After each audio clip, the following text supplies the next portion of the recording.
اعوذ باللہ من الشیطان الرجیم۔ پناہ مانگتا ہوں میں اللہ کی شیطان مردود سے۔ بسم اللہ الرحمن الرحیم۔ شروع کرتا ہوں اللہ کے پاک نام سے جو بہت بڑا مہربان نہایت رحم والا ہے۔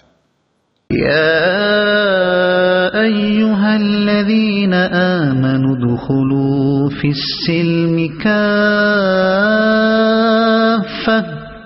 ولا تتبعوا خطوات الشیطان انہ لکم عدو مبین فَإِن زَلَلْتُم مِّن بَعْدِ مَا جَاءَتْكُمُ الْبَيِّنَاتُ فَاعْلَمُوا أَنَّ اللَّهَ عَزِيزٌ حَكِيمٌ۔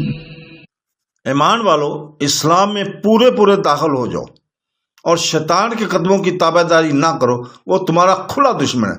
اگر تم باوجود تمہارے پاس دلیلیں آ جانے کے بھی پھسل جاؤ تو جان لو کہ اللہ تعالیٰ غلبہ والا اور حکمت والا ہے۔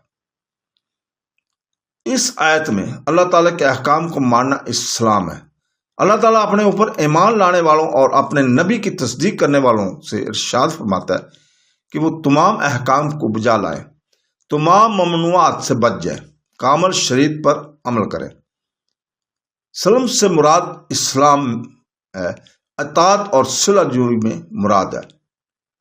سب کے سب پورے اکرمہ رضی اللہ تعالیٰ عنہ کا قول ہے کہ حضرت عبداللہ بن سلام، اسد بن حبیہ، سلمہ وغیرہ اور جو یہود سے مسلمان ہوئے تھے، انہوں نے حضور پاک صلی اللہ علیہ وسلم سے گزارش کی کہ ہمیں ہفتہ کے دن کی عزت اور راتوں کے وقت تورات پر عمل کرنے کی اجازت دی جائے، جس پر یہ آیت اتری کہ اسلامی احکام پر عمل کرتے رہو، لیکن اس میں حضرت عبداللہ کا نام کچھ ٹھیک نہیں معلوم ہوتا۔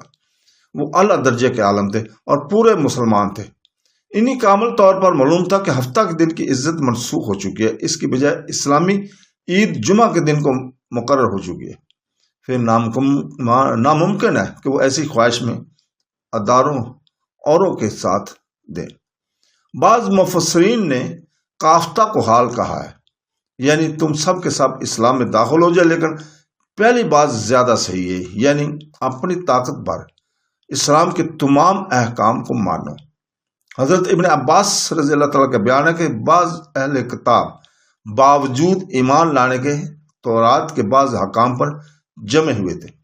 ان سے کہا جاتا ہے کہ محمدی دین میں پوری طرح اسلام میں آ جاؤ، اس کا کوئی عمل نہ چھوڑو، تورات پر صرف ایمان رکھنا کافی ہے۔ پھر فرمانا ہے کہ اللہ کی اطاعت کرتے رہو، شیطان کی نہ مانو، وہ تو برائیوں اور بدکاریوں اور رب پر بہتان باندھنے کو کہتا ہے۔ اس کی اور اس کے گروہ کی تو خواہش یہی ہے کہ تم جہنمی بن جاؤ، اور وہ تمہارا کھلم کھلا دشمن ہے۔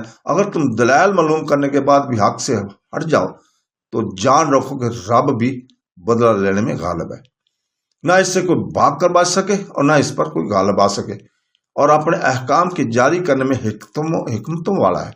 وہ غالب ہے اپنے پکڑ میں، وہ حکیم ہے اپنے امر میں، وہ کفار پر غلبہ رکھتا ہے اور عذر و حجت کو کاٹ دینے میں حکمت رکھتا ہے۔ صدق اللہ العظیم۔